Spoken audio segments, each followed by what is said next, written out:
اعوذ باللہ من الشیطان الرجیم بسم اللہ الرحمن الرحیم۔ السلام علیکم۔ آج ہم پڑھیں گے سورۃ البقرہ، رکوع نمبر 5 سے تفسیر۔ توڑی قیمت سے مراد وہ دنیاوی فائدے ہیں جن کی خاطر یہ لوگ اللہ کے احکام اور اس کی ہدایت کو رد کر رہے تھے۔ حق فروشی کے معاوضے میں خواہ انسان دنیا بھر کی دولت لے لے، بہرحال وہ توڑی قیمت ہی ہے، کیونکہ حق یقیناً اس سے گراں تر چیز ہے۔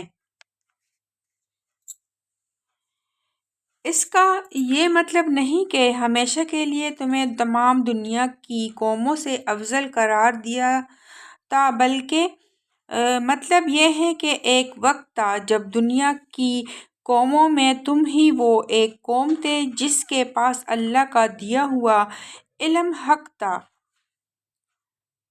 اور جسے اقوام عالم کا امام اور رہنما بنا دیا گیا تھا تاکہ وہ بندگی رب کے راستے پر سب قوموں کو بلائے اور چلائے۔ آل فرعون کا ترجمہ ہم نے اس لفظ سے کیا ہے۔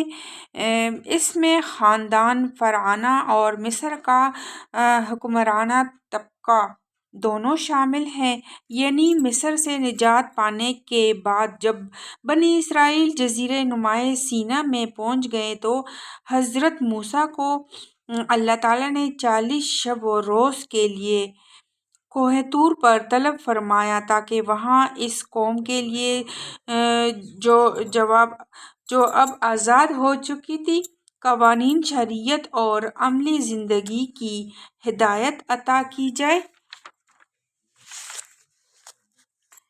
فرقان سے مراد ہے وہ چیز جس کے ذریعے سے حق اور باطل کا فرق نمایاں ہو، یعنی دین کا وہ علم اور فہم جس سے آدمی حق اور باطل میں تمیز کرتا ہے۔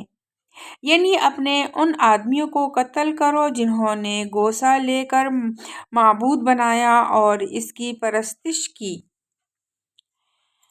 اطاعتن کے دو مطلب ہو سکتے ہیں، ایک یہ کہ خدا سے اپنی خطاؤں کی معافی مانگتے ہوئے جانا، دوسرے یہ کہ لوٹ مار اور قتل عام کی بجائے بستی کے باشندوں میں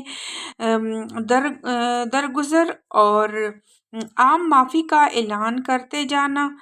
بنی اسرائیل کے قبیلے 12 تھے۔ خدا نے ہر ایک قبیلے کے لیے الگ چشمہ نکال دیا تاکہ ان کے درمیان پانی پر جھگڑا نہ ہو۔ سلسلہ عبارت کو پیش نظر رکھنے سے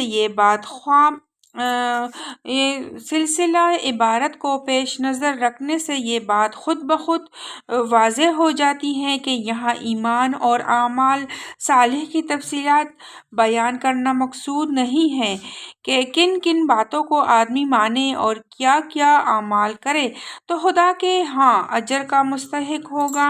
یہاں تو یہودیوں کے اس ذم باطل کی تردید مقصود ہے کہ وہ صرف یہودی گروہ کو نجات کا اجارہ دار سمجھتے تھے اور اس خیال خام میں مبتلا تھے کہ جو ان کے گروہ سے تعلق رکھتا ہے وہ خواہ اعمال اور عقائد کے لحاظ سے کیسا ہی ہو، بہرحال نجات اس کے لیے مقدر ہے اور باقی تمام انسان جو ان کے گروہ سے باہر ہیں وہ صرف جہنم کا ایندھن بننے کے لیے پیدا ہوئے ہیں۔ اس غلط فہمی کو دور کرنے کے لیے فرمایا جا رہا ہے کہ اللہ کے ہاں اصل چیز تمہاری یہ گروہ بندیاں نہیں ہیں، بلکہ وہاں جو کچھ اعتبار ہے وہ ایمان اور عمل صالح کا ہے۔ جو انسان بھی یہ چیز لے کر حاضر ہوگا وہ اپنے رب سے اپنا اجر پائے گا۔ خدا کے ہاں فیصلہ آدمی کی صفات پر ہوگا، نہ کہ تمہاری مردم شماری کے رجسٹروں پر۔ سبت یعنی ہفتے کا دن بنی اسرائیل کے لیے قانون مقرر کیا گیا تاکہ وہ ہفتے کو آرام اور عبادت کے لیے مخصوص رکھے۔ اس روز کسی قسم کا دنیاوی کام حتیٰ کہ کھانا پکانے کا کام بھی نہ خود کرے نہ اپنے خادموں سے لے۔